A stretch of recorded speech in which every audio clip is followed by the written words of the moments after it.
ইব্রাহিম নবীকে বলে, রে আল্লাহ বান্দা, কেন তুমি বলতে চাও না কি অন্যায় আমি করলাম, কি অপরাধ আমি করেছি? আমাকে দেখার সঙ্গে সঙ্গে কেন এগুলি তুমি বলা বন্ধ করে দিয়েছ? তবে তুমি কি চাও? আমার সম্পদ তুমি নিতে চাও কিনা বলো। আল্লাহ বান্দা, যদি আমার সম্পদ তুমি নিতে চাও, আমার জীবনে যা আমি উপার্জন করেছি, আমার আল্লাহ আমাকে যা দিয়েছে, অর্ধেকটা সম্পদের মালিক আমি তোরে বানাইয়া দিলাম। এরপরেও আল্লাহর গুণের বর্ণনা আমাকে শোনা। এবার মিসকিন ডেকে বলে, ও ইব্রাহিম, যত কিছু দাও কোনো কাজ হবে না, আমি এইগুলি আর তোমাকে শোনাতে চাই না। ইব্রাহিম ডেকে ডেকে বলে, ও ভাই, কোথায় তোকে তুমি এসেছ? তোমার পরিচয় আমি জানি না। আল্লাহর বান্দারে, আল্লাহর গুণের বর্ণনা আমার কাছে এত ভালো লেগেছে। এরে আল্লাহর বান্দা, আমার আল্লাহ আমাকে সম্পদ যা দিয়েছিল, সমস্ত সম্পদের মালিক আমি তোরে বানাইয়া দিলাম। এরপরেও আল্লাহর গুণের বর্ণনা তুমি আমারে শোনা। এই কথা যখন ইব্রাহিম পয়গম্বর বলেছে, সঙ্গে সঙ্গে লোকটা গায়েব হয়ে গেছে। ইব্রাহিম আলাইহিস সালাতু ওয়াস সালামের আর বুঝার বাকি নাই, আরে এটা তো মানুষ না ফেরেশতা। এবার এটা তো মানুষের কাজ না, এটা তো নিশ্চয়ই ফেরেশতা। আমাকে এসেছিল পরীক্ষা করার জন্য, আমি সম্পদের পাগল নাকি আল্লাহর পাগল, আমি ঘর বাড়ির পাগল নাকি আল্লাহর পাগল আমি দেখিয়ে দিয়েছি। আমি দুনিয়ার কোনো ঘর বাড়ির জন্য পাগল না, আমি হইলাম আমার মওলার পাগল। এভাবে যখন গায়েব হয়ে গেছে, ইব্রাহিম নবী বুঝে ফেলেছে এটা ফেরেশতা। এবার ফেরেশতা আল্লাহর কাছে গিয়ে বলে, আল্লাহ, তুমি যে ইব্রাহিম রে খলিলুল্লাহ উপাধি দিয়েছ, ও প্রভু, নিশ্চয় নিশ্চয় সে খলিলুল্লাহর যোগ্য, তোমার উপাধির যোগ্য। আল্লাহ বলে, কিভাবে বুঝলা সে আমারই উপাধির যোগ্য? ও প্রভু, তার বাড়ির সামনে আমি তোমার গুণের বর্ণনা দিতে চেয়েছিলাম, তোমার গুণের বর্ণনা আমি দিয়েছি। তাক সে যখন আমাকে দেখেছে, এই গুণের বর্ণনা আমি বলা বন্ধ করে দিয়েছি। তোমার বন্ধু বলে, এরে আল্লাহর বান্দা, আমি যা উপার্জন করেছি, আমার আল্লাহ যা দিয়েছে, আমি সব তোরে দিয়ে দিলাম। এর মুহাম্মাদুর রাসূলুল্লাহ সাল্লাল্লাহু আলাইহি ওয়াসাল্লাম ঐতিহ্যবাহী কুট্টাপাড়া হেফাজতে ইসলাম যুব সংগঠনের উদ্যোগে আয়োজিত 7 দিন ব্যাপী পবিত্র কোরআন তাফসীর মাহফিলের আজ দ্বিতীয় দিনের সম্মানিত সভাপতি সাহেব, উপস্থিত অত্র এলাকার ধর্মপ্রাণ মুসলমান ভাইরা, আল্লাহ রাব্বুল আলামিনের দরবারে অসংখ্য অগণিত শুকরিয়া, যিনি আমাদেরকে মাগরিবের পর থেকে নিয়ে পর্যন্ত হক্কানি উলামায়ে কেরামদের মুখ থেকে মূল্যবান আলোচনার তৌফিক আল্লাহ আমাদেরকে দান করেছেন। এই জন্য আমরা সকলেই অন্তরস্থল থেকে শুকরিয়া আদায় করি, বলি আলহামদুলিল্লাহ। আমার পূর্বে যিনি আলোচনা করেছেন সকলে আমরা ওনাকে চিনি, আল্লামা বড় হুজুর রহমতুল্লাহি আলাইহির সুযোগ্য নাতি। জামিয়া ভাদুগর মাদ্রাসার সুনামধন্য শাইখুল হাদিস আল্লামা হেদায়েতুল্লাহ সিরাজি দামাত বরকাতুহুম অত্যন্ত গুরুত্বপূর্ণ আলোচনা করতেছিলেন। আল্লাহ তাআলা আমাদেরকে হুজুরের প্রত্যেকটা কথার উপর আমল করার তৌফিক দান করুক, সকলে বলেন আমিন। আসলে আমি এখানে বসেছি অত্র এলাকার কৃতি সন্তান হযরতুল আল্লাহ মাওলানা কুতুবউদ্দিন সাহেব দামাত বরকাতুহুম হুজুর আমাকে নির্দেশ দিয়েছেন বরনা হুজুর আসার আগে কিছু আলোচনা করার জন্য। আপনারা মেহেরবানি করে কেউ ওঠা বসা করবেন না, রাজি আছেন তো ইনশাআল্লাহ? হুজুর আসার পরে মর্জি মতো হুজুর বয়ান করবেন, এরপরে ইনশাআল্লাহ আমরা দোয়াতে শরীক হয়ে সকলে যাব, রাজি আছেন তো ইনশাআল্লাহ? আমি আপনাদের সম্মুখে পবিত্র কালামুল্লাহ থেকে কয়েকখানা আয়াত তেলাওয়াত করলাম। আল্লাহর নবী বিশ্ব নবী রাহমাতুল আলামিনের অগণিত হাদিস থেকে একখানা হাদিস তেলাওয়াত করলাম। আল্লাহ যদি আমাকে তৌফিক দান করেন এই আয়াত এবং হাদিসকে সামনে রেখে কিছু আলোচনা করার ইচ্ছা রাখি। ওমা তৌফিকি ইল্লা বিল্লাহ। আল্লাহ পাক রব্বুল আলামিন যে আমাকে আপনাকে দয়া করে মায়া করে এমন একটি মজলিসে আসার বসার তৌফিক দান করছেন, এই জন্য আমরা আবারও শুকরিয়া আদায় করি, বলে আলহামদুলিল্লাহ। আল্লাহ যদি শক্তি না দিত আমাদেরকে আসার কোনো শক্তি আছে? কি বলেন, কোনো শক্তি আছে? এই মাইক তো সারা খুট্টা পাড়ার মধ্যে ছড়িয়ে পড়ছে, ঠিক না বিঠি? সকলে কিন্তু আসার তৌফিক হইতেছে না। অনেকেই শ্বাসতলে বসা আছে, আড্ডায় লিপ্ত আছে, অনেকেই বাড়ির মধ্যে বসে আছে, ছাদের মধ্যে বসে বসে শুনতেছে। ছাদের মধ্যে বসে শোনা আর এখানে শোনার মধ্যে পার্থক্য আছে না? নাই, হাজার গুণে পার্থক্য। এই জন্য আল্লাহ পাক রব্বুল আলামিন বলে, আমি তোমাদেরকে যে নিয়ামত দিলাম এই নিয়ামতের শুকরিয়া তোমরা আদায় করো। আল্লাহ আমাদেরকে নিয়ামত দিছেনি, দিছে না নিয়ামত? হাত আল্লাহর দেওয়া নিয়ামত, পা আল্লাহর দেওয়া নিয়ামত, চক্ষু আল্লাহর দেওয়া নিয়ামত, শরীরের প্রত্যেকটা অঙ্গ প্রত্যঙ্গ আল্লাহর দেওয়া নিয়ামত। সুবহানাল্লাহ।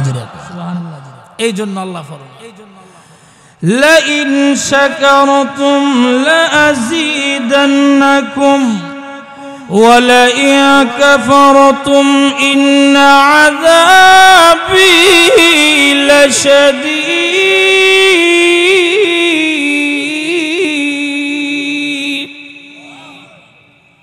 তাফসীর কিতাবের মধ্যে লেখে আল্লাহ পাক রব্বুল আলামিন প্রত্যেকটা মানুষের দেহের মধ্যে 10,000 নিয়ামত আল্লাহ দান করছে। একটু চিন্তা করে দেখেন কত নিয়ামত আমরা ভোগ করতেছি। শরীরের প্রত্যেকটা অঙ্গ প্রত্যঙ্গ এইগুলি আল্লাহর দেওয়া নিয়ামত। এইগুলি আল্লাহ আমাদেরকে আমানত দিয়েছেন, আমানত, ঠিক কি না?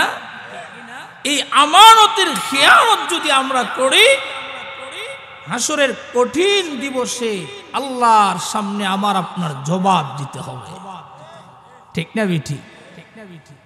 সন্তান আল্লাহর দেওয়া আমানত, সন্তানের মালিক আমি না, ঠিক না বিঠি?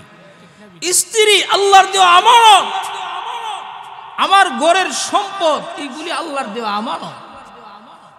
যে কোনো সময় আমার কাছ থেকে চলে যেতে পারে, কারণ এর প্রকৃত মালিককে, আরো জোরে বলেন, প্রকৃত মালিককে আল্লাহ। সুতরাং আমার আপনার বাহাদুরি করার এখানে কোনো ব্যবস্থা নাই, আমার আপনার বাহাদুরি করার কোনো শক্তি নাই। আমি তো কিছু ছিলাম না, এক ফোঁটা নাপাক বীর্য আমি ছিলাম, ঠিক না বিটি? এই বীর্য থেকে আল্লাহ আমাকে আপনাকে মানুষ রূপে বানায়া পাঠাইলেন। ছোট্ট ছিলাম, মার দুধের বুক, হ্যাঁ দুধ খাইতাম। এরপরে আল্লাহ আমাকে আপনাকে বড় করেছেন, দাড়িগুলি সাদা করেছেন। এখন আমার আপনার কবরে যাওয়ার পালা, ঠিক না বিটি? তাহলে আমার আপনার বাহাদুরি করার কোনো কিছু নাই। অহংকার তাকাব্বুরি এটা আমার আপনার দ্বারা সাজে না। এই অহংকার আর তাকাব্বুরি একমাত্র কার সাজে? আর যদি কার সাজে? আল কিবরিয়া উরিদাই,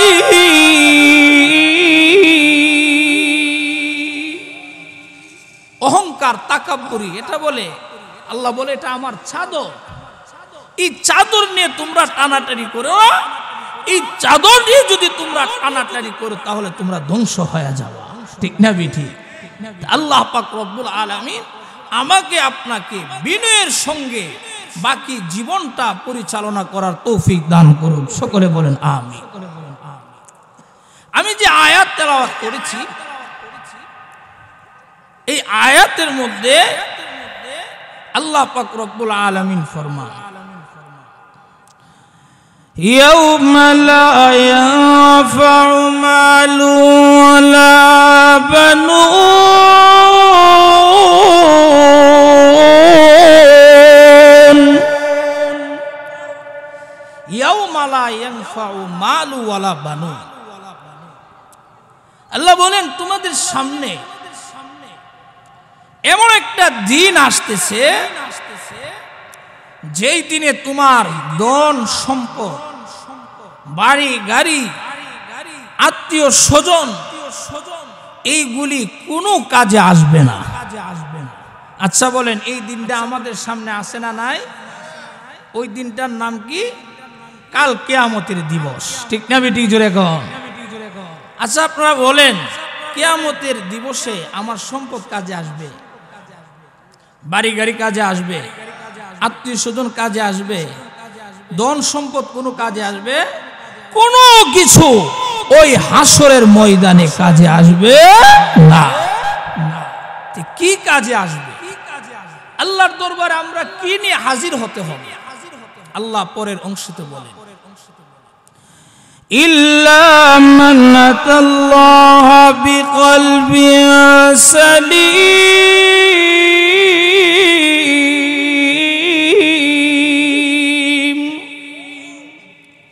আল্লাহ বলেন তোমার ধন সম্পদ, তোমার বাড়ি গাড়ি এইগুলি কোনো কাজে আসবে না বান্দা। কি কাজে আসবে? তুমি যদি আমার দরবারে একটা বিশুদ্ধ অন্তর নিয়ে আমার দরবারে হাজির হতে পারো। সুবহানাল্লাহ কইতেন না? বিশুদ্ধ একটা অন্তর, কলবে সালিম, আইবিনা শিরকি ওয়ান নিফাক। যে কলবটা শিরক এবং নেফাক থেকে মুক্ত থাকবে, ওই কলবটা হলো মুমিনের কলব। সুবহানাল্লাহ। মুমিনের কলবের ভিতরে কোনো শিরক আছে? মুমিনের কলবের মধ্যে কোনো নেফাকি আছে? মুমিনের আত্মা হলো পবিত্র আত্মা। আল্লাহ বলে ধন সম্পদ, বাড়ি গাড়ি, আত্মীয় স্বজন এইগুলি কোনো কাজে আসবে না। তুমি যদি আমার দরবারে একটা বিশুদ্ধ অন্তর নিয়ে হাজির হতে পারো, আমি আল্লাহ কাল কিয়ামতের দিবসে লক্ষ লক্ষ জনতার সামনে আমি আল্লাহ তোমাকে সম্মানিত করব। সুবহানাল্লাহ। পরকালে আমার আপনার জন্য দুইটা পথ। কয়টা পথ ভাই? দুইটা পথ। আজকে তো আমরা অনেকে মনে করতেছি যে বিশ্বরূপ যদি আমার দুইটা দোকান হইতো তাহলে আমি কামিয়াব, ঠিক না বেটি? আমার যদি দুইটা গাড়ির মালিক আমি হতে পারতাম তাহলে আমি কামিয়াব।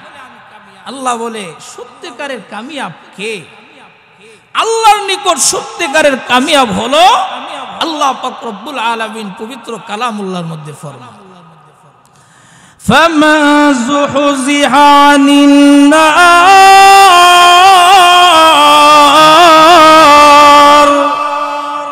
ওয়া উদখিলাল জান্নাতা ফাকাদ ফাজ।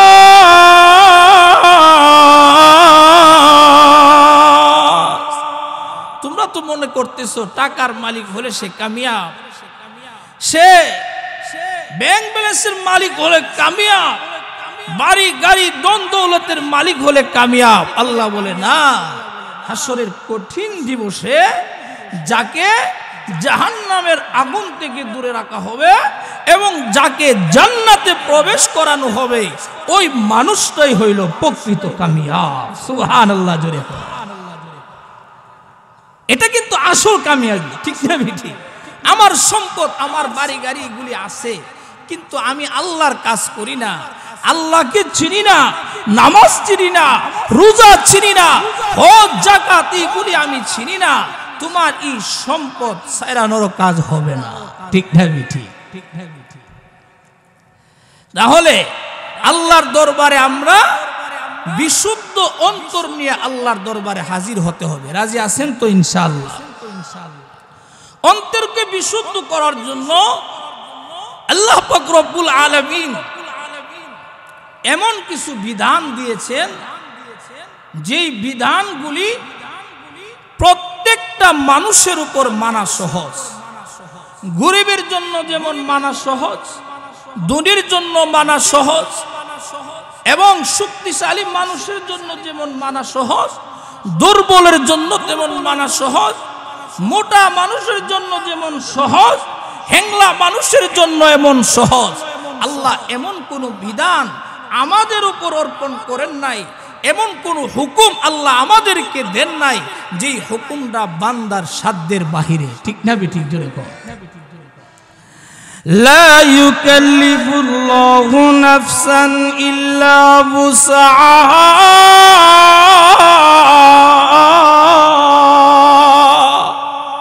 আল্লাহ বলে, বান্দা আমি তো এমন কোন বিধান তোমার উপরে দেই নাই যে বিধানটা তোমার সাধ্যের বাইরে।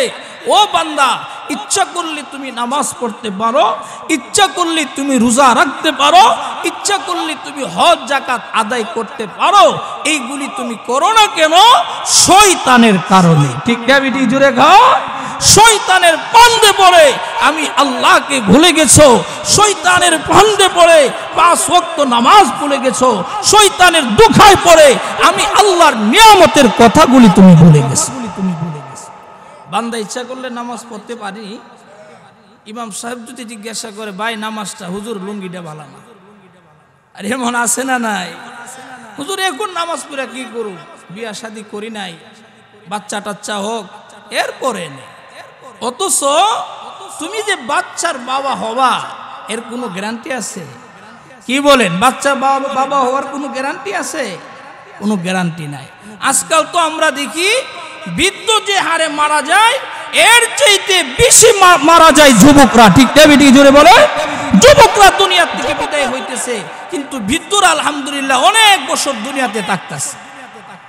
তাহলে আমার আপনার মুহূর্তের কোনো ভরসা নাই, কখন আমি বিবাহ করব, কখন আমি বাচ্চার বাবা হব, হ্যাঁ, এক মুহূর্তের ভরসা আমার আপনার নাই।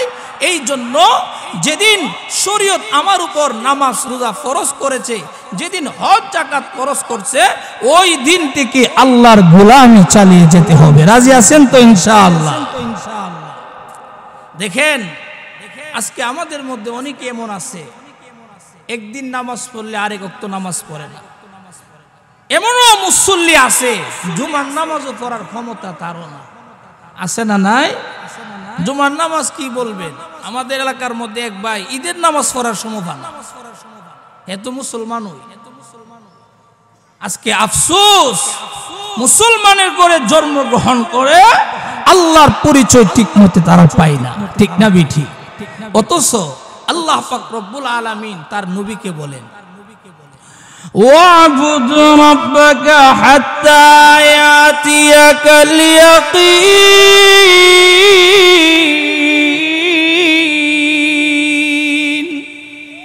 আল্লাহ নবীরে কইতাছে, ও নবী, আপনি আপনার রবের গোলামি করেন, ইয়াকিন আই আল মউত, মৃত্যু পর্যন্ত আপনি আপনার রবের গোলামি করতে থাকেন। সুবহানাল্লাহ।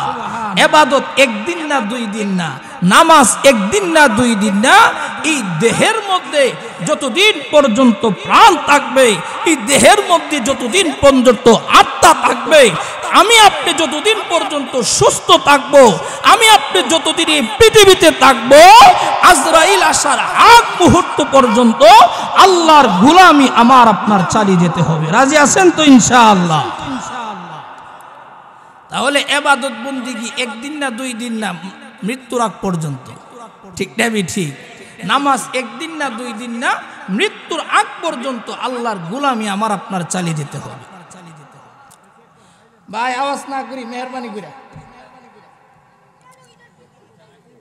ভলান্টিয়ার ভাই মেহরবানি করে দায়িত্ব পালন করেন। যাক, তাহলে আল্লাহ পাক রব্বুল আলামিন আমাদের উপর এমন কোন বিধান দেয় নাই যেই বিধান বান্দার সাধ্যের বাহিরে। বান্দা ইচ্ছা করলে আল্লাহর হুকুম মোতাবেক নবীর তরিকা অনুযায়ী তার জীবনটারে চালাইতে পারে। ঠিক না বেটি? হাসরের কঠিন ময়দানে আল্লাহর দরবারে কোনো ধরনের উজুর গ্রহণযোগ্য হবে না। আল্লাহর দরবারে কোনো ধরনের উজর আল্লাহ গ্রহণ করবেন না। ফেরেশতার মাধ্যমে টেনে টেনে আল্লাহ জাহান্নামে নিক্ষেপ করবেন। ভাইরা আমার, হাসর কঠিন ময়দানে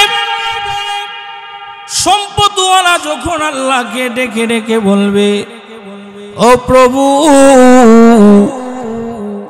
এত সম্পদের মালিক আমি ছিলাম, এত ধন দৌলতের মালিক আমি ছিলাম, ও প্রভু, তোমার গোলামি আমি ঠিক মতো করতে পারি না। আল্লাহ, নামাজ পড়তে পারি নাই, রোজা রাখতে পারি নাই। আল্লাহ, তোমার হুকুমগুলি সঠিকভাবে আমি আদায় করতে পারি নাই। ও প্রভু, আমার হাতে জাহান্নামের সার্টিফিকেট চলে আসছে। আল্লাহ, তুমি আমাকে মাফ করে দাও, ক্ষমা করে দাও। বান্দা যখন আরতে জানাবে, আল্লাহ রাব্বুল আলামিন ডেকে ডেকে বলবে, রে আমার বান্দা, টাকার কারণে, সম্পদের কারণে আমাকে ডাকতে পারো নাই। বান্দা রে, আমার পয়গম্বর ইব্রাহিম নবীর দিকে তুমি তাকাও। আমি আল্লাহ ইব্রাহিমকে এত সম্পদ দিয়েছিলাম, আমি আল্লাহ আমার খলিলকে এত বড় সম্পদের মালিক বানিয়েছিলাম। বান্দা রে, এত বড় সম্পদের মালিক হওয়ার পরেও আমার ইব্রাহিম এক মুহূর্তকে বলে না। আমার পয়গম্বর এত বড় বড় পরীক্ষা আমি তাকে দিয়েছি, ওই পরীক্ষার মধ্যে পরেও আমাকে বলে নাই।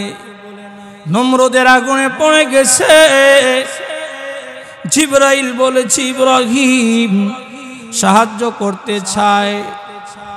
ইব্রাহিম ডেকে ডেকে বলে, ও জিবরাইল, সাহায্যের প্রয়োজন রয়েছে, আমি তোমার কাছে সাহায্য চাইব না। সাহায্য যদি চেতে হয় আমি আমার মওলার কাছে চাইব। আল্লাহ রেখে রেখে বলে, ও ইব্রাহিম, বিসমিল্লাহ পড়ে তুমি নমরুদের আগুনে ঢুকো, আমি আল্লাহ এই নমরুদের আগুনকে ফুলের বাগান বানায়া দেব। এত বড় বড় পরীক্ষা আমার ইব্রাহিমকে করেছি, এত সম্পদের মালিক আমি বানিয়েছি। বান্দারে, এরপরেও আমার পয়গম্বর এক মুহূর্তের জন্য আমি আল্লাহকে বলে নাই, বান্দা উজুর গ্রহণযোগ্য হবে না, জাহান্নামে চলে যা।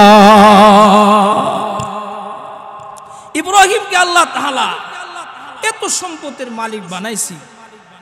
ইতিহাসের মধ্যে আছে, ফেরেশতাগণ আল্লাহরে বলতেছে, আল্লাহ, তুমি যে ইব্রাহিম নবীরে খলিলুল্লাহ উপাধি দিছো, ইব্রাহিম নবী আবার খলিলুল্লাহ কিভাবে?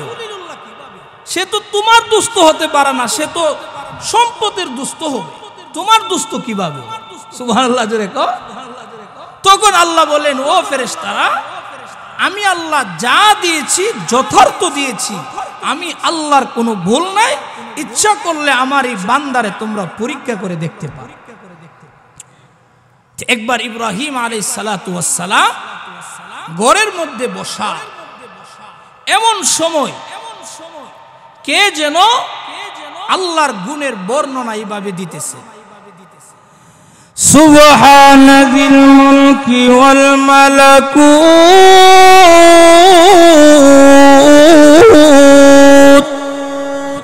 সুবহানাল ইজ্জতি ওয়াল আজমতি ওয়াল হাইবা ওয়াল কুদরতি ওয়াল কিবরিয়া ওয়াল জাবরুত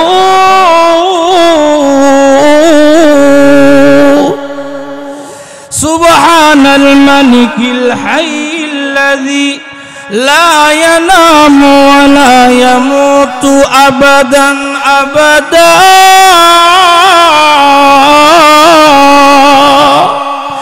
সুবহুন কুদ্দুসুন রব্বুনা ওয়া রব্বুল মালাইকাতি ওয়ার রূহ।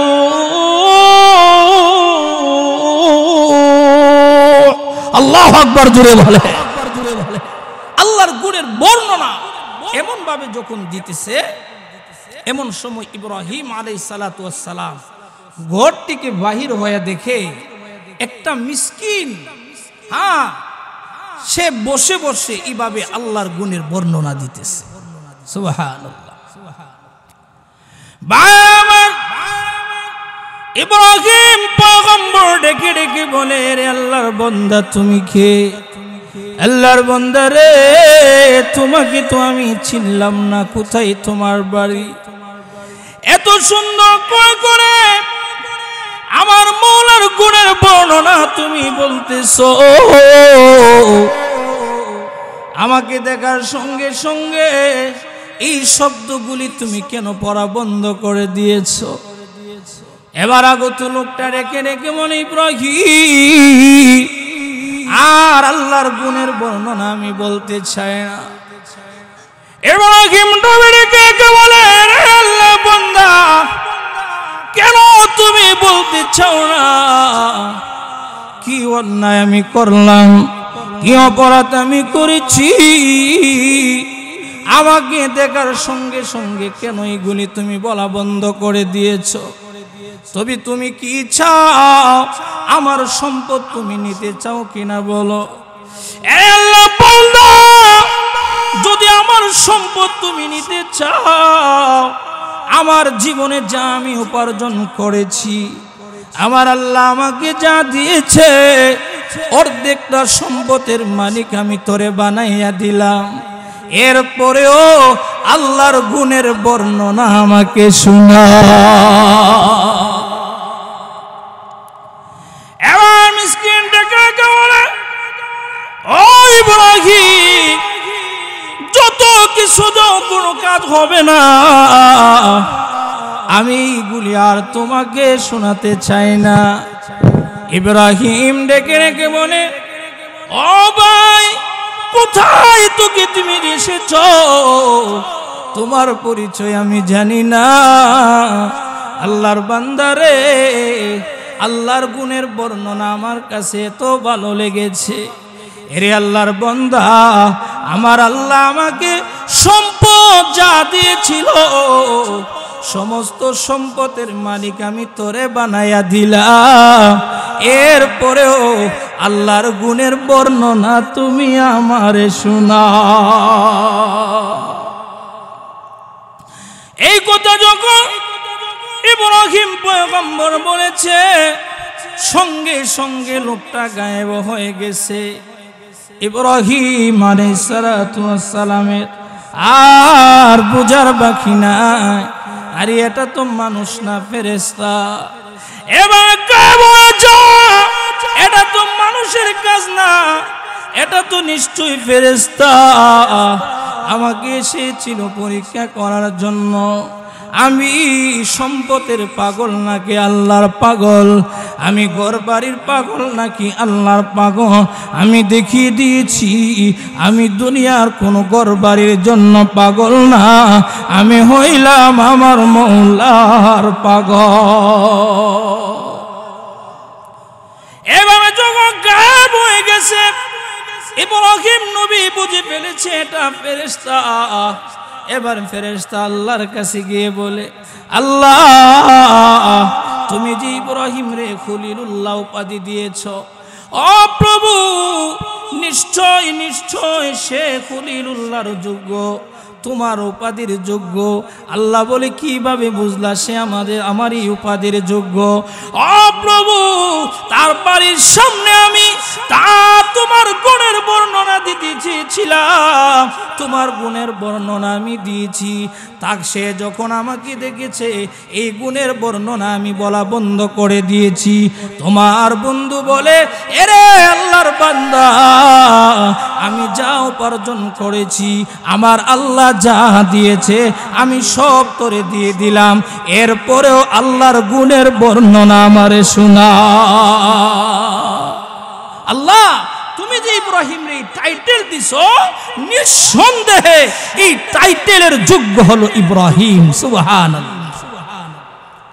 তাহলে সম্পদওয়ালা যখন আল্লাহরে কইব যে আমি সম্পদের মালিক আসলাম, আল্লাহ মাফ করে দাও, এই উজুর কি গ্রহণযোগ্য হইব? কিতা কই না আপনার গ্রহণযোগ্য হইব? গ্রহণযোগ্য হবে না। সবক হাসিল করতে হইব। ইমাম সাহেব যদি হুজুর আসেন না, হুজুর যদি বলে ইমাম ভাই নামাজে আসেন না, হুজুর আমার তো ব্যস্ত সময়, দুই দোকান বিশুরুর, দুই দোকান কুট্টাপাড়া, আবার সোরেল বাজারের দোকান, দূরণ লাগে। আরে এমন আসেন না না? আরে ভাই সময় তোমার কোন সময় হবে? যেদিন আজরাইল আসবে আর সময় তুমি পাবে না। ঠিক না? ঠিক জোরে কর। কিতাবের মধ্যে লেখা হয়, এবার অসহায় গরীব আল্লাহকে ডেকে ডেকে বলবে, প্রভু আমি এমন গরীব ছিলাম, এমন অসহায় ছিলাম, আল্লাহ ঠিক মতো ইবাদতের আয়োজন করতে পারি নাই। ও প্রভু এমন অসহায় আমি ছিলাম, ঠিক মতে আমি খাইতে পারি নাই, তোমার গোলামি আমি ঠিক মতে করতে পারি নাই। আল্লাহ আমার হাতে জাহান্নামের সার্টিফিকেট রয়েছে, আল্লাহ ক্ষমা চাই, মাফ চাই, তুমি আমাকে মাফ করে দাও, আল্লাহ আমাকে জান্নাতের মালিক বানায়া দাও। এবার আল্লাহ তাআলা আমাদের নবী, বিশ্ব নবী রহমাতুল লিল আলামিনকে হাজির করবে।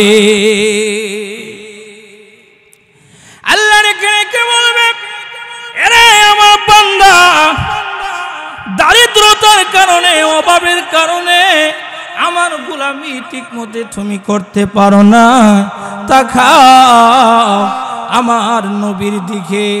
এমন সময় গিয়েছে একাধারে 2টি চন্দ্রমাস অতিবাহিত হয়ে গেছে।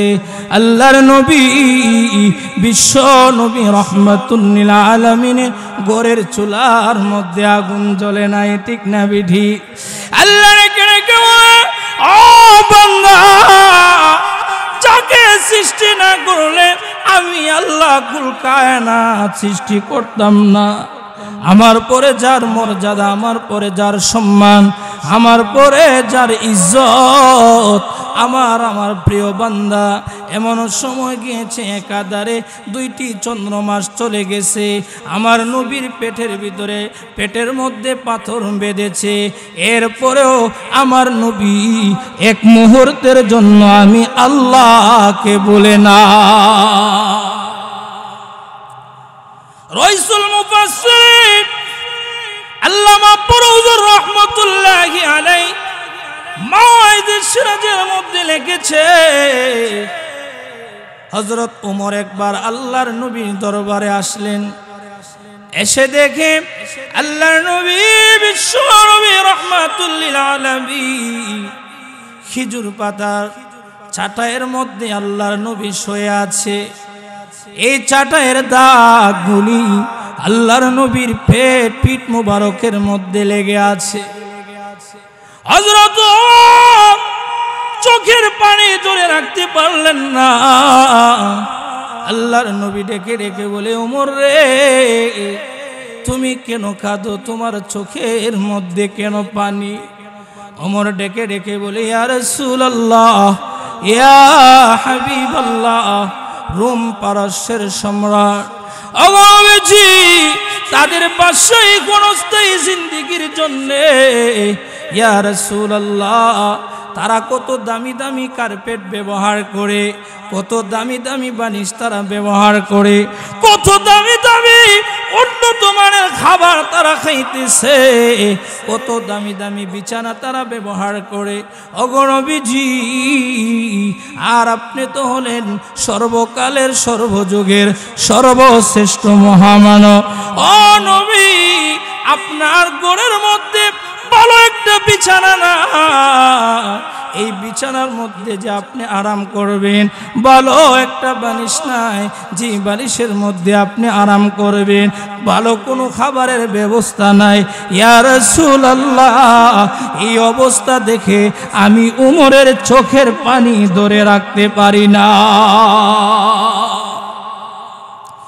সৃষ্টির সেরা তুমি, হে বুকে রত্ন তুমি, তুমি যে মদিনারি বুলবুল,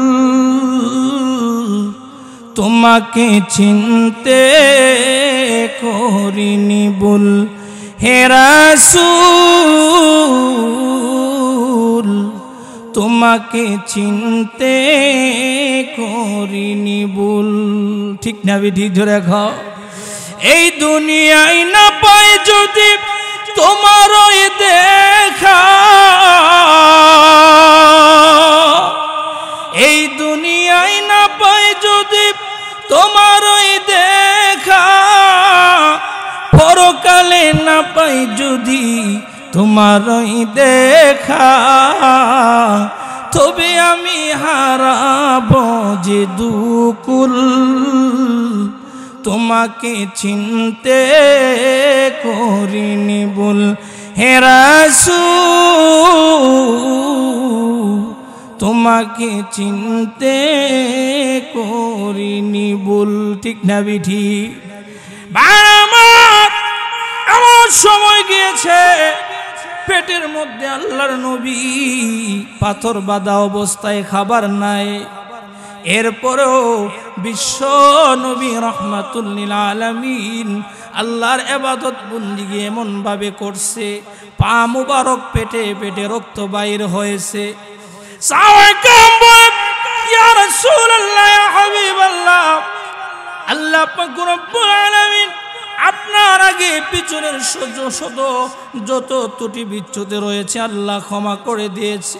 ওগো নবীজি, এরপরও কেমনে আপনি এমন ইবাদত বন্দেগী করেন? আল্লাহর নবী ডেকে ডেকে বলে, সাহাবীরা রে, আল্লাহ আমাকে ক্ষমা করে দিয়েছে, মাফ করেছে, এই জন্য আমি কি আল্লাহর দরবারে শুকরিয়া আদায় করব না? ঠিক না বিঠি? চিন্তা করেন, আগে পিছনের যা আছে আল্লাহ ক্ষমা করে দিছে, এরপরও ইবাদত বন্দেগী করতে করতে পা মুবারক আল্লাহর নবীর ফুলে যেত, রক্ত বাইর হতো, এরপরও ইবাদত বন্দেগী ছাড়ে না। আল্লাহর নবী ডেকে ডেকে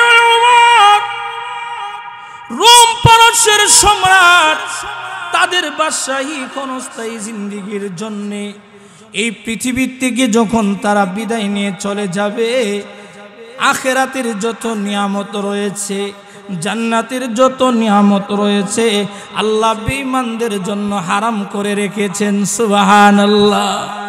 আল্লাহ ডেকে ডেকে বলে, ও লাহুমুদ দুনিয়া ওয়ালানাল আখিরাহ, বেঈমানদের জন্য হলো দুনিয়া আর আমাদের জন্য হলো আখিরাত। সুবহানাল্লাহ জোরে কও। তাহলে আমাদের জন্য কি ভাই, দুনিয়া না আখিরাত? আমাদের জন্য হলো আখিরাত। এই দুনিয়াতে আল্লাহর পক্ষ থেকে পরীক্ষা আসবে, নানানভাবে আল্লাহর পক্ষ থেকে পরীক্ষা আসবে। তখন আমার আপনার উচিত সবর করা, ধৈর্য ধারণ করা। আমি আপনি যদি সবর করতে পারি, আমি আপনি যদি ধৈর্য ধারণ করতে পারি, তাহলে আমাদের সাথে কে আছে? আরে জোরে বল, কে আছে? ইন্নাল্লাহা মা'আস সাবিরিন,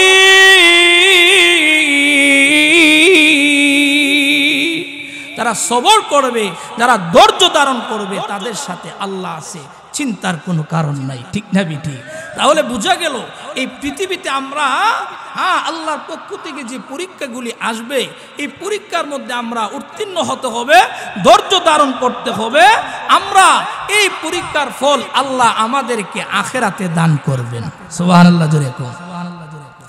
এই দরিদ্র ব্যক্তি, দারিদ্র ব্যক্তি যখন আল্লাহকে বলবে, আল্লাহ আমি এত অসহায়, ইবাদত বন্দেগী ঠিকমতো করতে পারছি না, আল্লাহ কইবে, দেখো আমার নবী এমন সময় গেছে, খাবার নাই, এরপরেও আমাকে বলে নাই তুমি কি আমার নবীর চাইতে বেশি অভাবী ছিলে?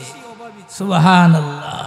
ও বান্দা, উজর গ্রহণযোগ্য হবে না, জাহান্নামে চলে যাও। তাহলে হাসরের মাঠে বাঁচবার উপায় আছে? কি বলেন? ইবাদত বন্দেগী না লইয়া গেলে আমার আপনার উপায় থাকবো? আমি আপনি শান্তিতে থাকতে পারবো? যে যত বড় পরিচয় হোক না কেন, যার যত বড় ডিগ্রি হোক না কেন, ইবাদত বন্দেগী না লইয়া গেলে হাসরের কঠিন ময়দানে তোমার কোনো পাওয়ার নাই। ঠিক না ঠিক? এবার বাদশা গিয়া কইব, আল্লাহ আমি তো একটা দেশের প্রধান আসলাম, আল্লাহ বিভিন্ন দেশে প্রোগ্রাম করছি, আল্লাহ জনগণের কথা চিন্তা করছি, আল্লাহ আমি তো 5 ওয়াক্ত নামাজ ঠিক মতো পড়তে পারি নাই, আল্লাহ তুমি আমারে মাফ করে দাও। এই কথা যখন আল্লাহ বান্দা কইব, আল্লাহ হযরত সুলাইমান পয়গম্বরে হাজির করবে। সুবহানাল্লাহ কইতেন না? ভাই আমার, আল্লাহ পাক রব্বুল আলামিন এবার সুলাইমান পয়গম্বরকে হাজির করবে। আল্লাহ ডেকে ডেকে বলবে, বান্দারে তুমি তো মাত্র একটা দেশের প্রধান ছিলে, একটা দেশ তুমি পরিচালনা করেছ, একটা দেশ পরিচালনা করতে গিয়ে ইবাদত বন্দেগী করতে পারো না, আমার গোলামি করতে পারো না। ও বান্দা, আমার সুলাইমান পয়গম্বরের দিকে তাকাও। আমি আল্লাহ এত বড় পাওয়ার দিয়েছি, আমি আল্লাহ এত বড় শক্তি তাকে দিয়েছিলাম, মানব দানব পশু পঙ্খী যা আছে সকলের উপর তার কর্তৃত্ব ছিল। সুবহানাল্লাহ। এত বড় পাশাই পাওয়ার পরেও আমার পয়গম্বর এক মুহূর্তের জন্য আমি আল্লাহকে বলে না, লা ইলাহা ইল্লাল্লাহ, লা ইলাহা, লা ইলাহা ইল্লাল্লাহ, লা ইলাহা,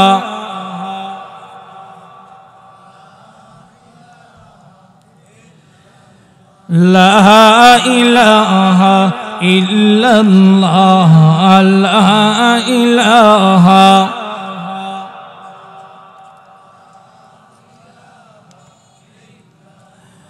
লা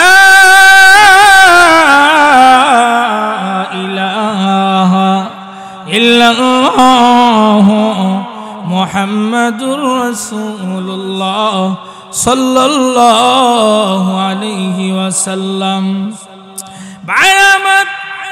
এমন কোন বিধান আল্লাহ পাক রব্বুল আলামিন আমাদের উপর অর্পণ করেন না যে আমার বান্দার জন্য, আমার বান্দার সাধ্যের বাহিরে বান্দা ইচ্ছা করলে ইবাদত বন্দেগী ঠিক মতে করতে পারে, আল্লাহর গোলামি ঠিক মতে করতে পারে। এগুলো কেউ করে একমাত্র শয়তানের দুঃখের মধ্যে পড়ে ইবাদত বন্দেগী থেকে মাহরুম হয়। এই জন্য আল্লাহ বলে, বান্দারে হাসরের কঠিন ময়দানে উজর গ্রহণযোগ্য হবে না, যত উজর দেখাও কোনো কাজ হবে না। আমার আল্লাহ ফেরেশতার মাধ্যমে টেনে টেনে ওই বান্দাকে জাহান্নামে নিক্ষেপ করবে। এবার আল্লাহ অসুস্থ ব্যক্তি এসে বলবে, আল্লাহ আমি রোগী ছিলাম, ও প্রভু এমন অসুস্থ আমার ছিল আল্লাহ, তোমার গোলামি ঠিক মতে আমি করতে পারি নাই আল্লাহ, হাতে জাহান্নামের সার্টিফিকেট রয়েছে। ও প্রভু মাফ করে দাও, ক্ষমা করে দাও।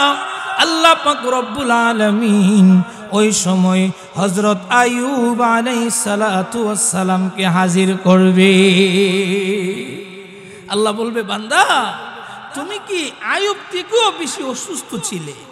সুবহানাল্লাহ কইতেন না? আর জবাব আছে? কি বলেন? আল্লাহর কাছে আর জবাব আছে আমাদের কাছে? আল্লাহ যদি কথা বলে তুমি অসুস্থ বলতেছো, আচ্ছা তুমি কি হযরত আইয়ুব থেকেও বেশি অসুস্থ ছিলে?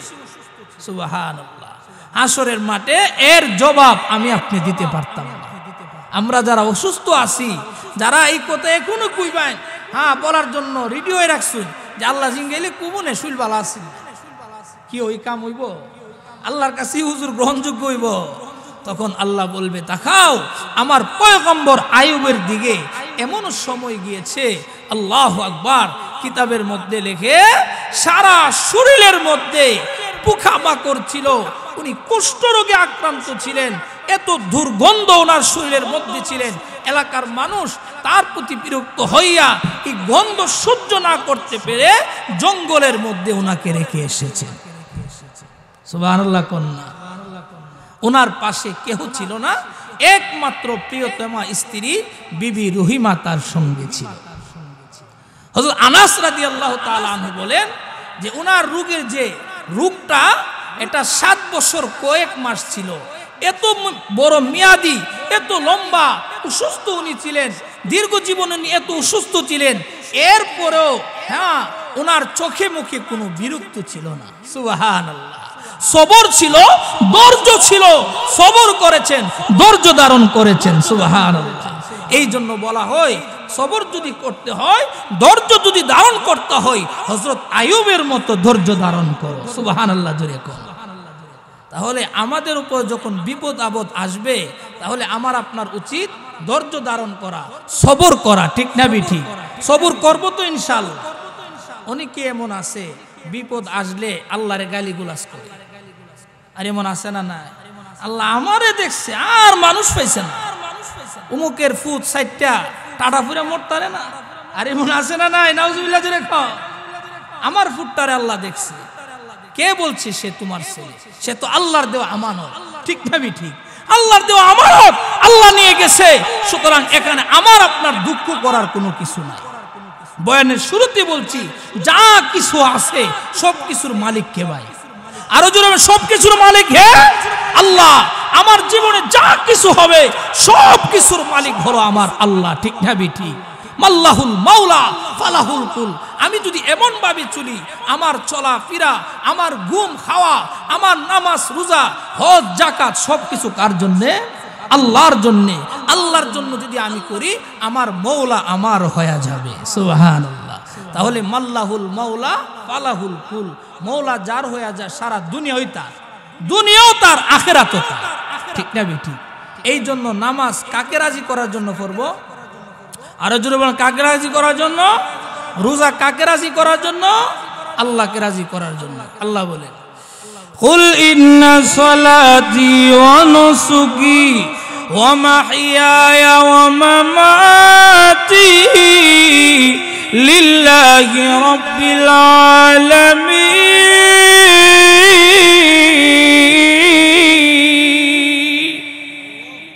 ও নবী, আপনি বলেন আমার নামাজ, আমার রোজা, আমার কুরবানি, আমার মরণ, আমার জীবন একমাত্র কার জন্য?